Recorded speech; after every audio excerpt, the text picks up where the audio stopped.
We can. Yeah. Good. I'll be fine.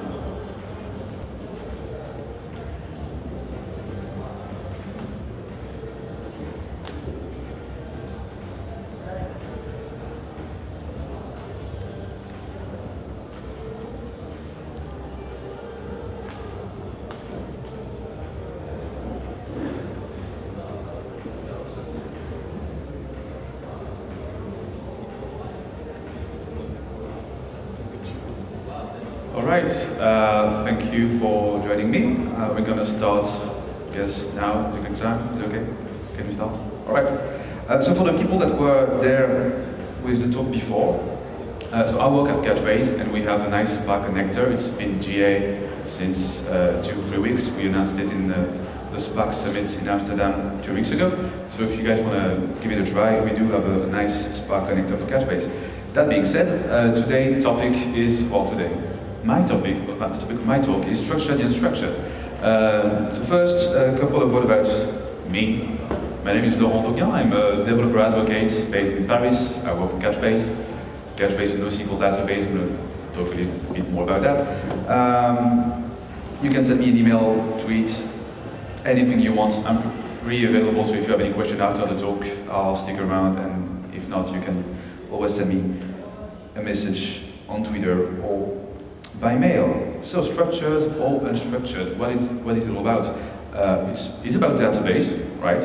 And behind structured or the unstructured, it's actually a data modeling talk. So we're going to talk about data modeling for unstructured database. So structured is a bit like a shape sorter, if you will. Basically, you have typed objects that will fit only on a particular place, and there is just one right place for that object. So if it's just like a relational store, you have table, you have columns. Columns are typed, they have a name, you know that this data will go under this particular column. If you do, if you think about Java code, basically you have a class and you have fields with a particular name and a particular type. That is structured. It also works with a block knife. I'm a cook, so I have this as a good example of structured data. You know, this knife can only go into these particular places. And if I'm showing you a knife block, it's because it makes it easier for me to show you what unstructured data is. This is a universal knife block, right? So instead of having places for one particular kind of knife, you have one store, one place where you can fit any kind of knife, any type of them, at any places inside them. You know, there's no particular schema. It's basic. That's called schemaless, basically, schemaless. You can fit as much as this store can hold, of course. So it is extremely flexible, which is a great thing. I mean, who doesn't like flexibility and schemaless? You can do anything you want. That's a pretty cool promise, right? Being able to store whatever comes up, any kind of data. You don't have to care about columns or types or anything like this. So schemaless and flexibility, that's great. But then, you know, until the point you can bend something and be as flexible as you want, it might not really end up as something you would like. So you have to be extremely careful about all that power they're giving you. Flexibility is great. If you store anything and you cannot find it afterwards, then you fail basically. So be careful about all that power that gives schemaless and flexibility, which is basically what I'm going to talk about. How do you structure the data to avoid a situation like this? And it boils down to several things, a couple points.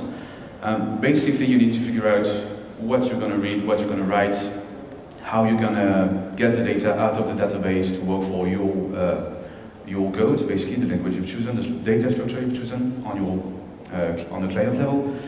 And then, what kind of database are you using? Is it a distributed store? Do you have, is it strongly consistent? Is it replicated? What means do you have to query the data? I mean, you have key value, that's nice, you get an ID, you get an object. But then if you want to do something more, can you do a SQL query? Can you query what you want? And all these questions, this is what we're going to talk about today. This is what will help you know how to structure your data. And of course, there's this point, there's what are you going to write or read, and what store are you using. And I'm not even touching the subject of your domain model, which is basically you're the only one that can answer that question because you're the only one that know what is your business code, what it's going to do, how you're going to store stuff.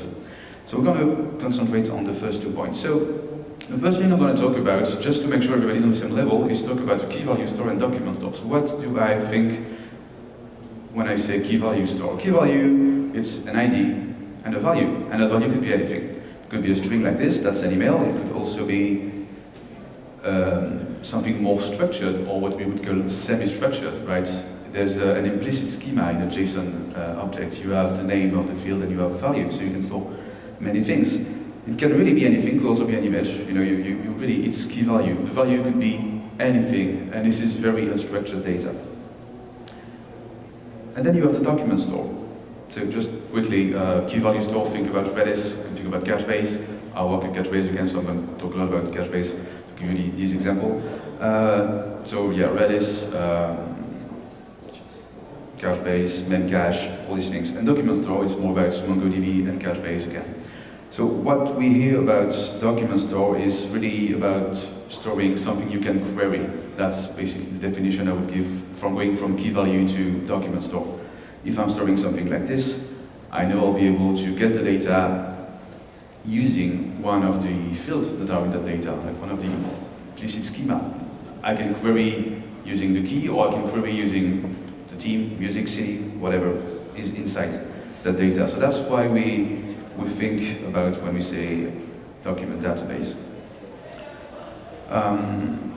So yeah, an example of query, you have the list of people that live in London, you have the list of people that are at work into the developer advocacy team, and of course it's in document, and you can do query, you can sort of mix the two and have only the list of people that are based in London and that do developer advocacy. So that's one of the features you get in traditional document store, be able to query stuff.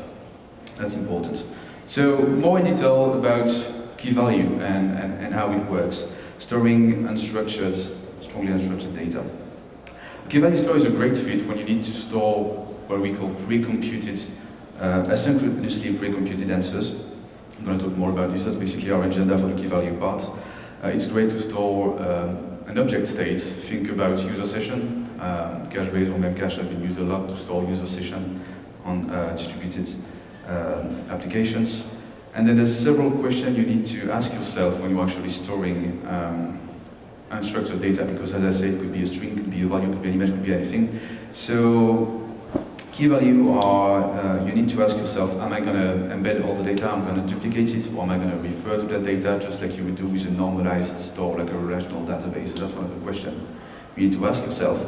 And then, if you only have a key value store, like you have no way of querying the data, then the only thing you have to get that data back is to think about the key, right? So the key is extremely important that's the only way you have to retrieve that data. So think a lot about how you're going to do, how you're going to model those keys to retrieve your data.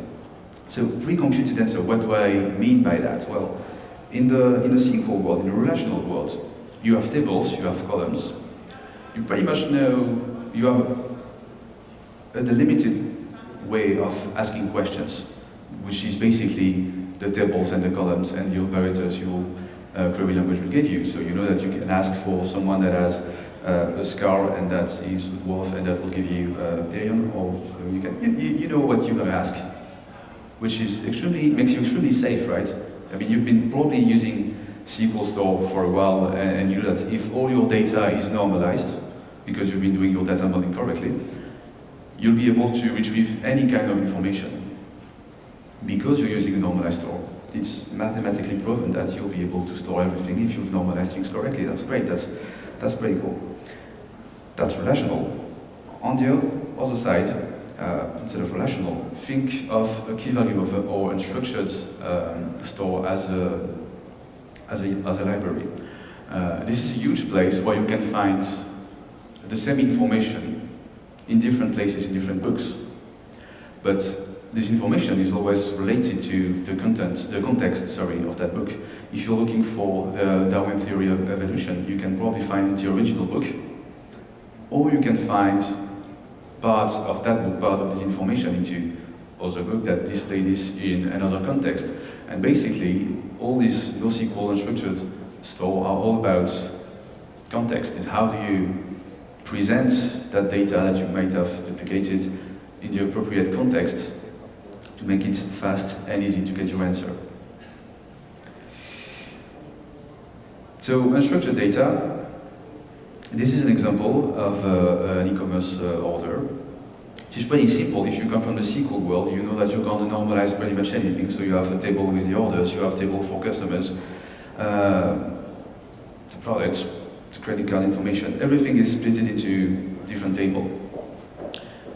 Now, if you're doing a NoSQL store, think about aggregating data as you will need them. There's people at ThoughtWorks. You probably know Martin Fowler. He's a great speaker. He's written many, many books about NoSQL. One is called NoSQL Distilled. If you don't know much about NoSQL already, you should really read this book, basically. And what he says is NoSQL is really about aggregating data and displaying an aggregate of data, and segregate is all you need into one place. So if you're loading one page, you probably just need one key value get to get all the data you need for that one particular page. Here's an example. This is a Skyscanner. You probably have heard of Skyscanner if you're in Europe and if you're traveling or booking air flights. So yeah, it's a cash-based customers, and what they do to give you that page is call lots of different websites and APIs. There's many, many calls involved in this.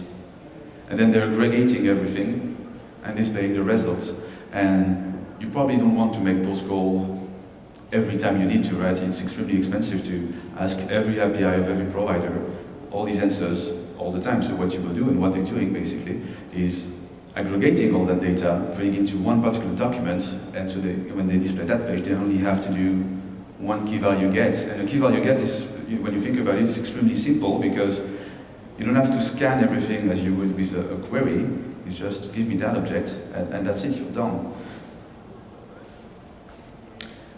But that actually raises me a question, and the most important one, I think, is knowing about when to embed and when to refer to data. If you go back to the classic e-commerce order, product, customers, you know what it is. So I can just skip this. And an aggregate version of that would be just one JSON object, which is what you have here, which is great. I mean, if you want to display a cart, you just do one get, you have everything. Now you might have duplicated data because you have the products that these people ordered. And this product is not just stored into that order. There's probably products, not a table, because there's no table, but there's probably a list of products. That screen is flickering, that's weird. Sorry. So there's a lot of products, and if you duplicate data, then how do you make sure it's actually stay consistent? And consistency is one of the issues you have when you deal with NoSQL store, and you know you won't have it if you use a normalized SQL store. So if you have consistency issues, then what you'll probably do is split everything into several different documents, which is getting more into normalizing more your data, but then it's not as fast as you would expect from an aggregate version of this. So when should you embed that data? When should you have just one big document that features everything? Well, basically, it's when you need speed. That's the first, main, only reason when you do that is you want to make just one call and display everything.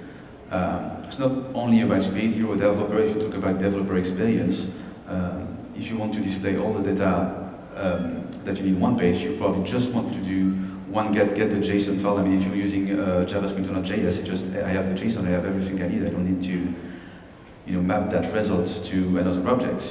It's also extremely simple to get just one call, all the data you need, instead of doing a query, doing many joins, getting that data out, mapping it to a structure that you can use to your on the client side. So if you do that, if you embed data, please make sure that this is slow-moving data. What I think about when talking about slow-moving data is also about consistency. If this is data that's going to change a lot, then you need to make sure that each time that reference data changes, you need to change it in every place you've duplicated it, so to make sure that you're not embedding something that's going to be changing a lot, because it's going to require a lot of housekeeping, basically. It's important also if you don't want to duplicate, if you don't want to handle duplicated data, or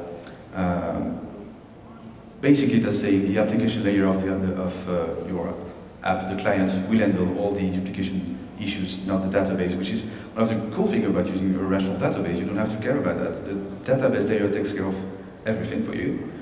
If you go into something like NoSQL, then there's a lot of logic that's going to go up into the application layer. Now, when to referring to data, it's normalizing data, so splitting that single document or the document into different documents. It's really because you have a strong need for consistency, or because your data have an unlimited growth. If you're talking about a chat application, you're storing conversation. If you store all the conversation into one document, yeah, that conversation could go on and go on, so your document will go on, and so that would be extremely slow to move on a 20 megabyte document on the network. So you probably don't want to embed everything into a single document, because it's going to grow. It's going to outgrow basically your network or your database. So once we've taken care of the embed versus refer problem, which is completely tied to your business code and your business logic, I'm going to talk a bit about key design. I'm storing unstructured data, so I have no way to query that data. I cannot use SQL, I cannot use views on that data. I only have key, right? So there's different ways to model your keys to make sure that you will be able to retrieve that data. You can use human readable keys, you can generate it automatically with counters, you can do a mix of both. If I take user objects, it's a very simple object, it's just a user, it has name, email, street address, city, all these things. I can use the email of that person, because you probably have just one email, maybe you have several, but let's keep it simple. He has one email, that's pretty much the ID, so I can use it as a key, and I know as a user, when I'm going to log in, I will just have to use my email instead of using a long UID that I won't be able to memorize. So using a human readable deterministic key is extremely important, because it makes it faster for you to retrieve the data, or for the user for that matter. So you could have a login name, you could have many different things. So take a good look at this. You have orders, product views, name. I'm going to keep that example along the way. So if you use the email address, that's nice, but then no, you probably won't have any duplicated, but then you probably want something more like a developer way of doing things, using a counter, for instance. So here I'm using atomic counter. It's available in Couchbase. Basically, you have an atomic counter that gives you value, and then with that value, you can create a key based on that counter. So user is 1001. That's his ID. What you can do is this. You have all this automatically generated ID. And what you can do to make it simpler, like to go into that first place where the user could actually remember his email address, so could actually find his account, he won't probably be able to remember that his number is 1001. So what you'll do is get that counter, okay, as the first step, create the user, and you can also create another document, and that's a pattern basically called lookup document. Lookup document is creating manual secondary indexes. So what I'm doing on the first step here is creating another document with the email address as a key, and the computer-generated ID as value, which means that when I want to retrieve that user, if I want to use the forgotten password feature, for instance, I'm going to enter my email. That gives me the ID of the user, and then with the ID of the user, you can actually get the right document. So when you don't have any query language or any way of doing indexing of views, you can basically simulate, you can do manual indexing using document lookup like this, and that's extremely powerful because a key value get is extremely fast, especially in Couchbase. In Couchbase, every key are in memory, and the client knows where on each node of the cluster where are the data. So if you do one key value get, you just do one network trip to the right computer, get the key and the value in memory. So it's sub-millisecond, it's about microsecond order. So doing 2 or 3 or 4 lookups like this will always be faster than doing a distributed query. When you do a distributed query, you ask one node, this is the query, please scan the data on every other node, aggregate the answer, and then send me aggregate the answers, and then send me one answer back. That's going to be always, not always, probably if you have thousands of lookups, it's not going to be faster, but if you have until 10 or even 100 of lookup, it's going to be faster to do more microsecond get than doing a distributed query. That's something you have to keep in mind. You can have multiple lookup documents. It doesn't have to be an email. It could be anything that the user can remember or that you as a programmer can retrieve deterministically, because that's everything's about retrieving that deterministically. So you could use a Facebook account, you could use a Twitter account, you could use many different emails. I mean, that's really up to you. And then there's this thing called count and keys, which is a mix of a counter and a deterministic part. So if I go back with this example, there's the user, the ID is U1001, and there's orders and product viewed. If I want to refer to the data instead of embedding it, what I can do is create another document, keeping the ID of the user and appending what was the name of the field in my first document. So if you know that product view is going to grow, and it's probably going to grow, right? If you're browsing and looking at a lot of products, it has potential for unlimited growth. So you probably want to put that on another document, and you know you'll be able to retrieve it because you know how to get that ID, right? It's the ID of the user, and you append the name of the field, which is the product view. And this is something you can keep on doing for products. If the ID is 8, then you know that the product's 8. You can create the key using P and the ID of the product, and then if you want the image of the product, you know that it's going to be the ID of the product, and append the image field. So this is all doing key value. There's no queries or anything, and that's a great way to model your data to make sure that it's going to be fast and you don't have to do any query. Now I'm going to talk a little bit about views. View is, if you come from the SQL world, it's basically another index, another way of seeing your data. And most of the time, if you model your keys right, pretty much 90% of what you need to do will be covered by a good key modeling. And then there's this 10-20% that you will need to create secondary indexes, which is what I'm going to talk about. A view in Couchbase is creating an index based on an incremental map reduce. That means that for each document mutation you do on the Couchbase database, that document will be given to a map function. And in that map function, which is this thing you see here, you can call a function to add an entry in an index. I will show you more example.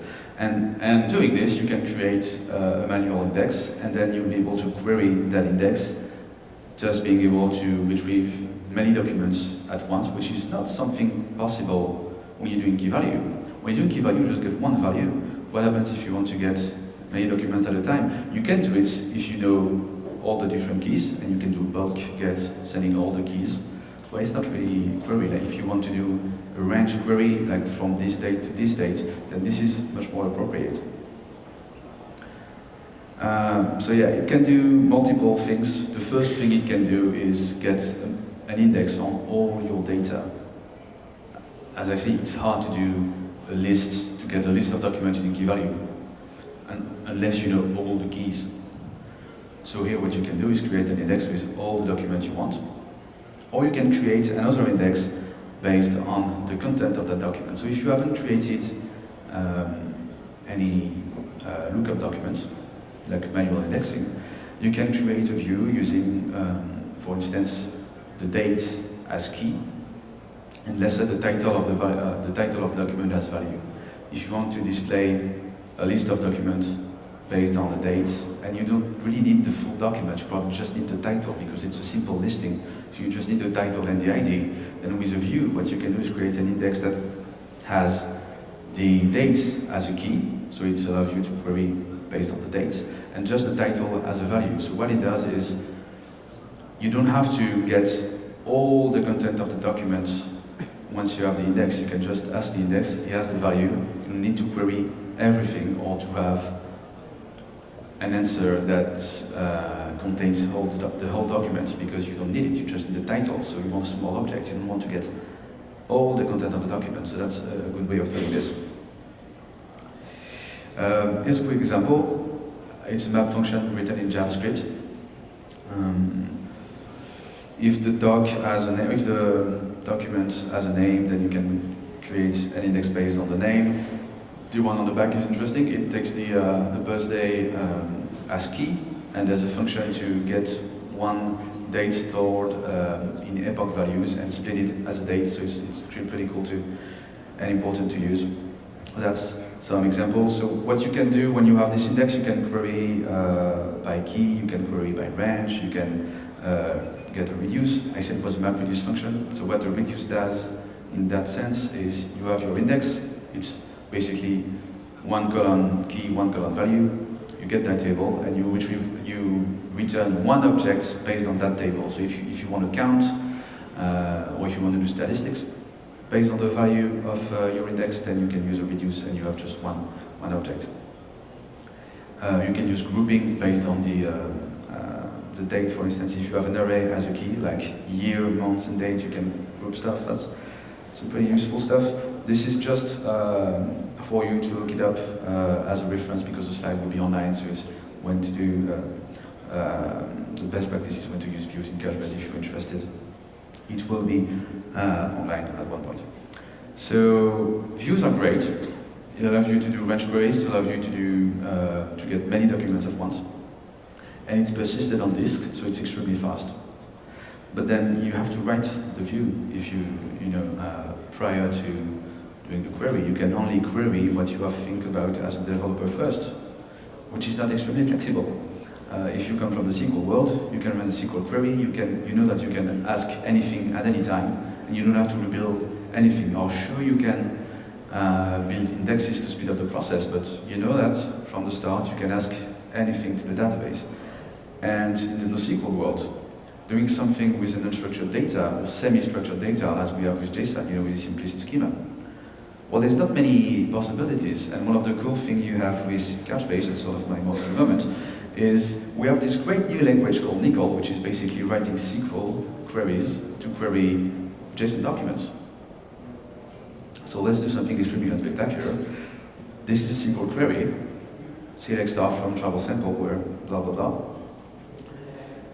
And you can actually run this through a JSON store where you don't have any column names or types predefined.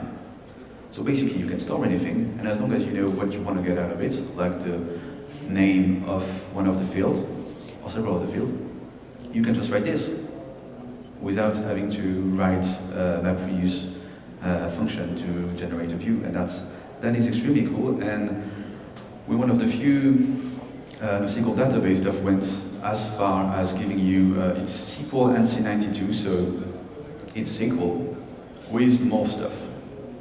Because obviously you're querying a JSON type, so with JSON you have different types like arrays or objects, or arrays of object of object of arrays of object. So why would we do that?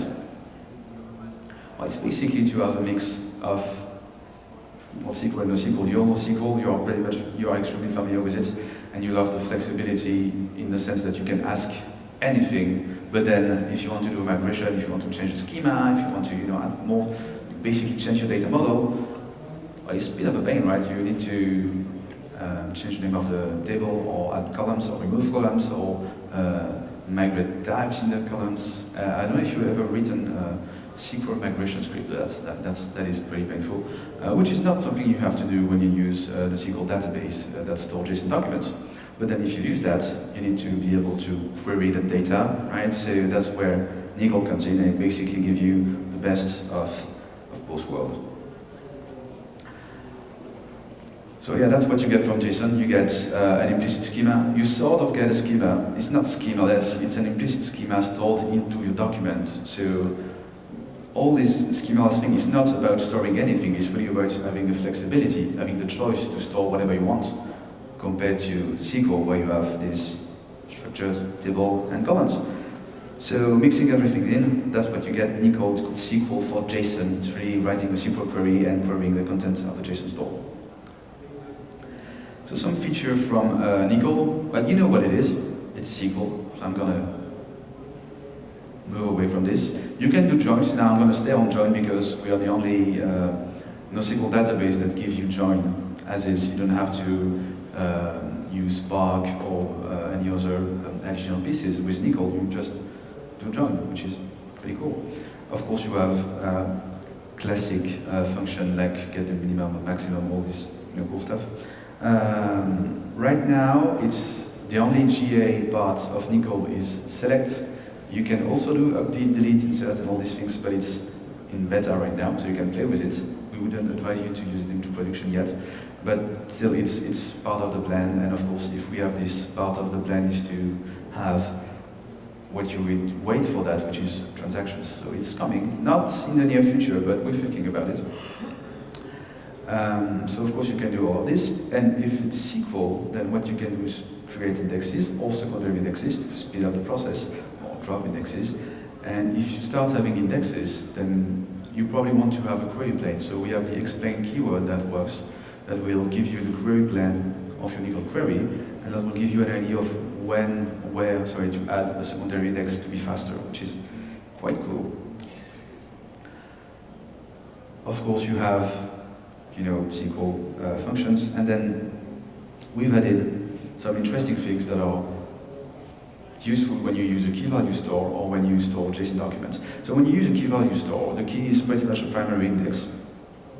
So you can add one index based on the key, and then instead of using a where clause, you can use the use keys keyword to give in the keys and then get the results extremely fast. And of course you can do joins, which is kind of amazing. On the keys, so only on the primary index, join on secondary indexes are not supported yet. We're working on it. It's going to be on the next feature of next release of Couchbase, but you can do join across documents or across buckets. And then since we are using JSON documents, we have nested structure inside one document. If we go back to the older document, we had products, and we have many products, and we have the description of each product, so it's basically, nesting stuff. So if it's nesting stuff, you need something to nest it, or to nest it again, which is the two important keywords that's been added into Nickel. It's basically putting all the content of all the embedded content, all the products you had in your order, into a single namespace. So it will be kind of like a self-join. You get all that data and you put it flat, that's the unnest. Or if you have flat data, you can nest it and give a nested function like a list. So in the end, you have a result that's just an array of all the things you needed, which is exactly the data type you needed to avoid any transformation or mapping on the client side when you get the answer straight from the database and you can use it directly, which is really nice. If you're storing lists or objects, you can use like range queries inside those objects. So you can ask for, well, you have example there. It's basically a for loop inside a SQL query. There's a lot of thing, mapping, nesting. There's one interesting thing on the back that should speak to you right now. If there's no schema, you can always use the isNull keyword, but then it's not really semantically correct, because what you want to know is this field available in that document?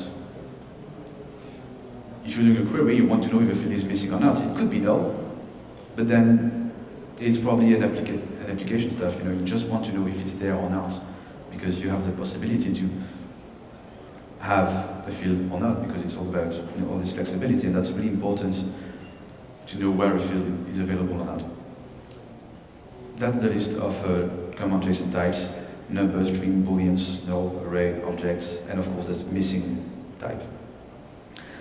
Since it's unstructured, you can also have binary values, so we have everything you need to handle binaries. We have additional function to handle dates, order, group by, I mean all this thing you would expect from a SQL language.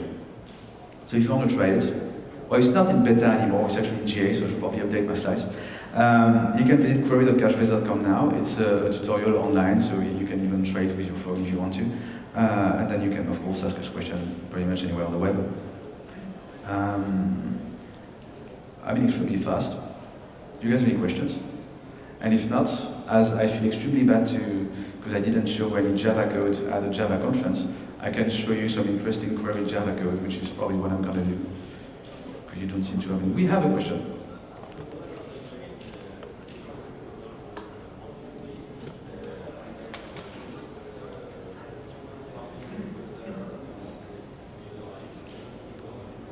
Right. So difference between Couchbase and MongoDB, which is sort of an expected question. MongoDB is a document store, and it's only a document store. When you install MongoDB, sometimes you install Redis with it. So in the end, you have MongoDB as key value, and you have Redis as in-memory and key value. Right. So that's a classic MongoDB deployment. The equivalent of this on the Couchbase side is just one Couchbase node. Couchbase is document, it's key value, and it's in memory. That's probably the main difference between the two. Then, of course, there's the different query languages. I think Nickel is the most evolved query language you will find by default on the NoSQL database world. Not talking about Neo4j or any other interesting graph query language, just sticking to document query language. I think Nickel is probably the most advanced one. Then, I shouldn't talk too much about MongoDB as a well for Couchbase. What I'm going to tell you, and I'm going to stick at that, is that MongoDB is to Node.js what MySQL was to PHP 10 years ago. Now, there's a lot of people using Postgres instead, and I think that's a good choice, and I think that's what's going to happen with Mongo and Couchbase. Is that an appropriate answer?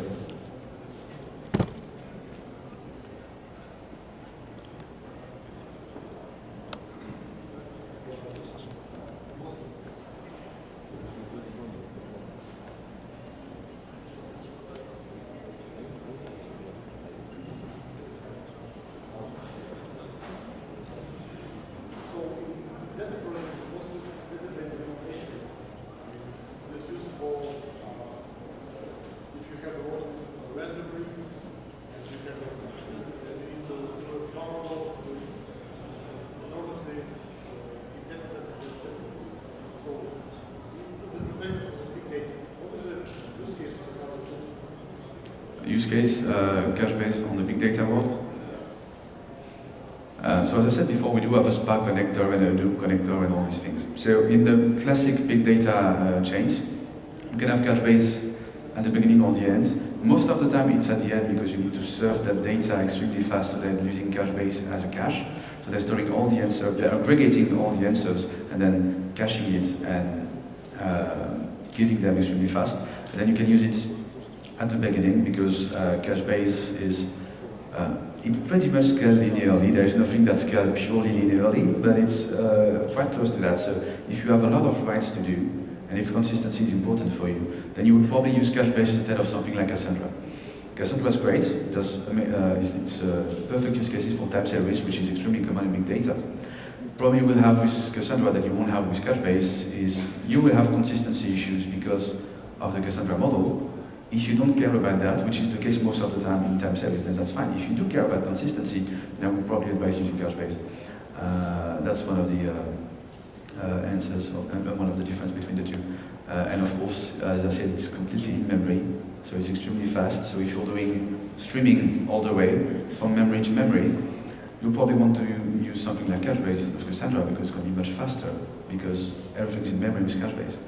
So with Cassandra, you would probably add another layer and have something in memory, and then to do memory to memory architecture.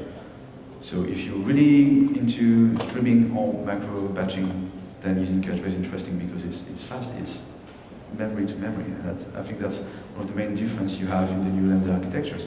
You don't have to read on disk, because at the moment you're reading on disk, basically you're getting slow. There is nothing you can do about it. A disk read will always be slower than RAM. So if you can keep all your data in RAM, then it will be faster. That's why I would advise using Couchbase on a Lambda architecture. One of our customers, PayPal, they use Couchbase and Kafka, and that's a good example. So they read from Couchbase, get everything to Kafka, and then all the Kafka queues are being processed, and then the results are aggregated and installed into Couchbase.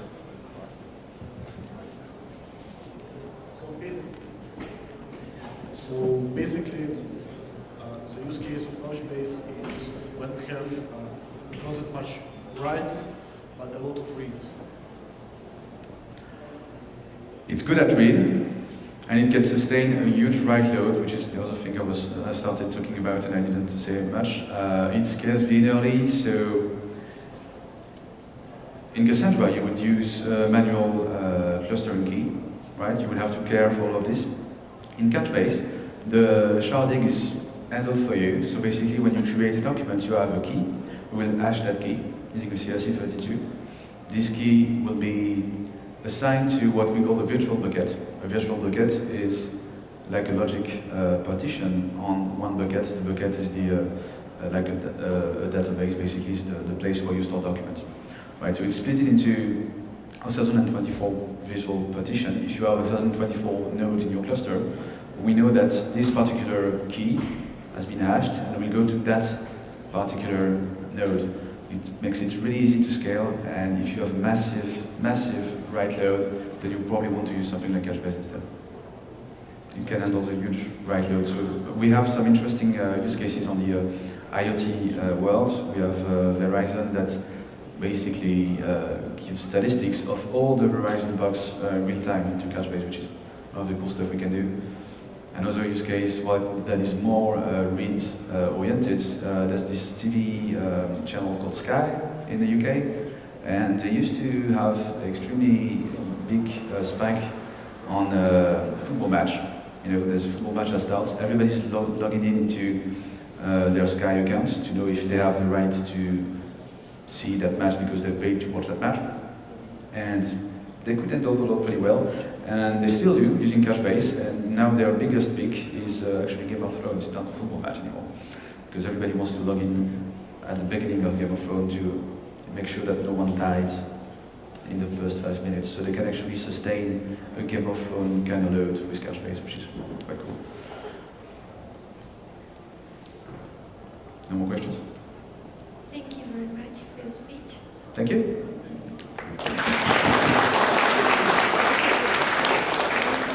Food! I think it's time for lunch, right?